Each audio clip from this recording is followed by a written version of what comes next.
Le Seigneur soit avec vous et avec votre esprit. Évangile de Jésus-Christ selon saint Marc. Gloire à toi, Seigneur. Au 9e chapitre, du 38e au 48e verset, texte entrecoupé. Jean, l'un des 12, disait à Jésus, « Maître, nous avons vu quelqu'un chasser des esprits mauvais en ton nom. Nous avons voulu l'empêcher, car il n'est pas de ceux qui nous suivent. » Jésus répondit, « Ne l'empêchez pas, car celui qui fait un miracle en mon nom ne peut pas aussi après mal parler de moi. Celui qui n'est pas contre nous est pour nous. Et celui qui vous donnera un verre d'eau au nom de votre appartenance au Christ, Amen, je vous le dis, il ne restera pas sans récompense. Celui qui entraînera la chute d'un seul de ces petits qui croient en moi, mieux vaudrait pour lui qu'on lui attache au cou une de ces meules pour tourner les ânes et qu'on le jette à la mer. Et si ta main t'entraîne au péché, coupe-la. Il vaut mieux entrer au manchot dans la vie éternelle que d'être jeté avec tes deux mains dans la géhenne, là où le feu ne s'éteint pas. Si ton pied t'entraîne au péché, coupe-le. Il vaut mieux entrer estropié dans la vie éternelle que d'être jeté avec tes deux pieds dans la géhenne. Si ton œil t'entraîne au péché, arrache-le. Il vaut mieux entrer borgne dans le royaume de Dieu que d'être jeté avec tes deux yeux dans la géhenne, là où le ver ne meurt pas et où le feu ne s'éteint pas. Acclamons la parole de Dieu, louange à toi, Seigneur Jésus. Chers frères et sœurs, fidèles téléspectateurs, chers auditeurs et auditrices, chers internautes, bonjour. Nous célébrons en ce jour le 26e dimanche du temps ordinaire. Et le message principal qui nous est lancé en ce jour, c'est que le texte de ce dimanche nous invite à une vérité que nous oublions parfois. Parfois, nous oublions que l'action divine va au-delà du cadre ecclésial. Parfois, nous oublions que l'action de l'Esprit s'étend au-delà de nos attentes. L'action de l'Esprit, l'action divine n'est pas l'apanage des chrétiens. Un appel pour nous à reconnaître également que même dans la vie de ceux qui ne partagent pas nos convictions religieuses, Dieu peut opérer une action, Dieu peut opérer un choix. C'est ce qui nous est dit dans la première lecture de ce dimanche.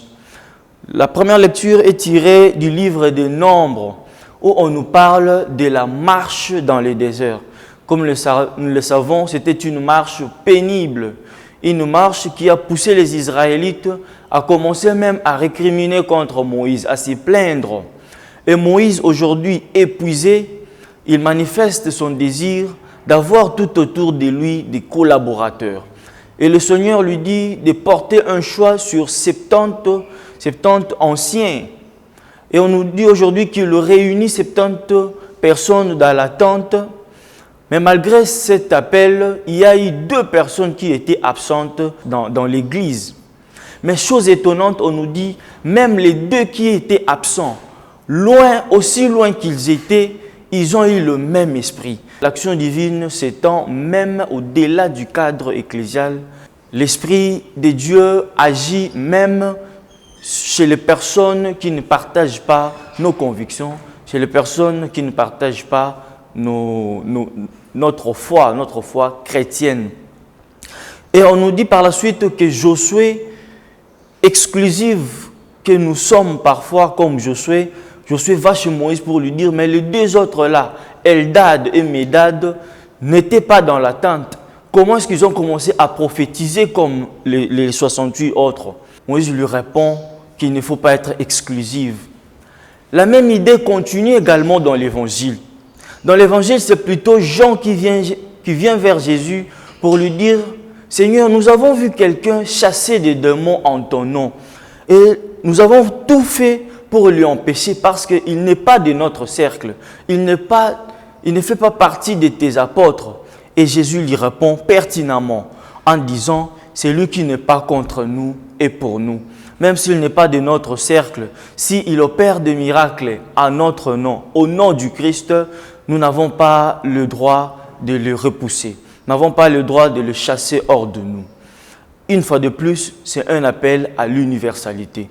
Parfois, nous chrétiens, nous pensons que Dieu est justement pour nous, que Dieu n'agit pas chez les personnes qui ne partagent pas nos convictions religieuses. Et dans l'Église, depuis le Concile Vatican II, l'Église reconnaît que bien que toutes les vérités bibliques, toutes les vérités se placent pleinement dans l'Église catholique, mais l'Église reconnaît également que l'action divine peut s'opérer même chez les non-croyants, que l'action divine n'est pas l'apanage des chrétiens, que même chez ceux qui ne partagent pas nos convictions, Dieu peut opérer, Dieu peut manifester ses miracles, et l'Esprit du Seigneur, comme le savons, l'Esprit souffle où il veut, quand il veut, chez n'importe qui.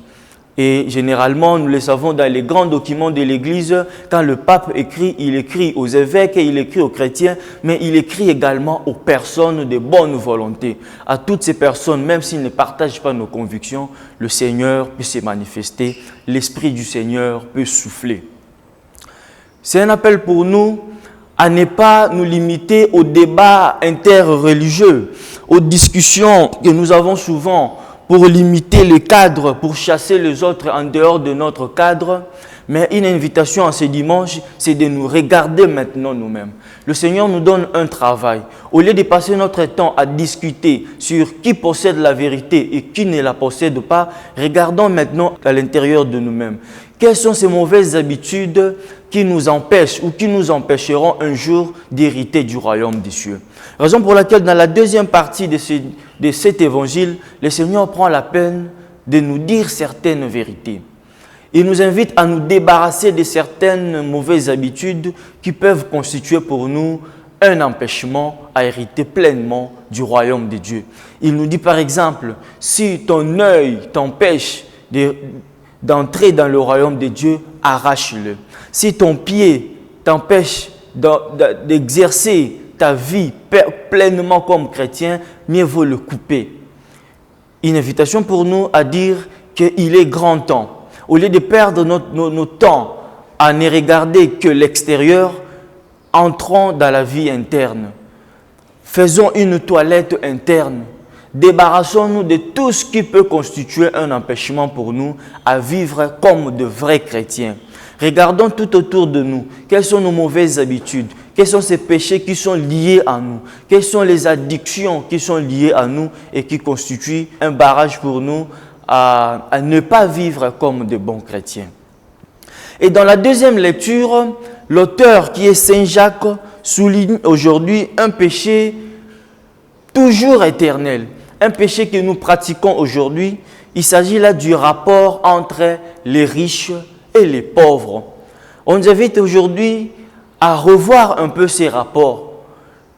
Saint Jacques commence en disant « Malheureux êtes-vous, riches, vous qui amassez des richesses sur les dos des pauvres, vous qui êtes riches aujourd'hui en faisant souffrir les pauvres. » Il nous invite à regarder notre manière de posséder, comment est-ce que nous acquérissons les richesses et comment est-ce que nous traitons les pauvres. On nous montre aujourd'hui un péché toujours d'actualité, toujours lié à nous, le rapport entre riches et pauvres, la question de la justice sociale. Le Seigneur nous invite à être plus interne, à être plus universaliste, à considérer ceux qui ne partagent pas nos convictions comme des humains, comme étant eux aussi des bénéficiaires de la grâce divine. Une invitation pour nous aujourd'hui à un regard plus ouvert, à être plus inclusif qu'exclusif, à reconnaître l'universalité de la grâce divine, à traiter les autres comme des humains, à traiter les autres comme étant eux aussi bénéficiaires de la grâce divine. Si nous faisons ainsi, le Seigneur ne cessera de nous bénir. Dans ce 26e dimanche du temps ordinaire, que le Seigneur assiste chacun de nous à ne pas tourner nos regards seulement sur des discussions inutiles, mais à nous tourner nous-mêmes sur notre propre conversion. Amen.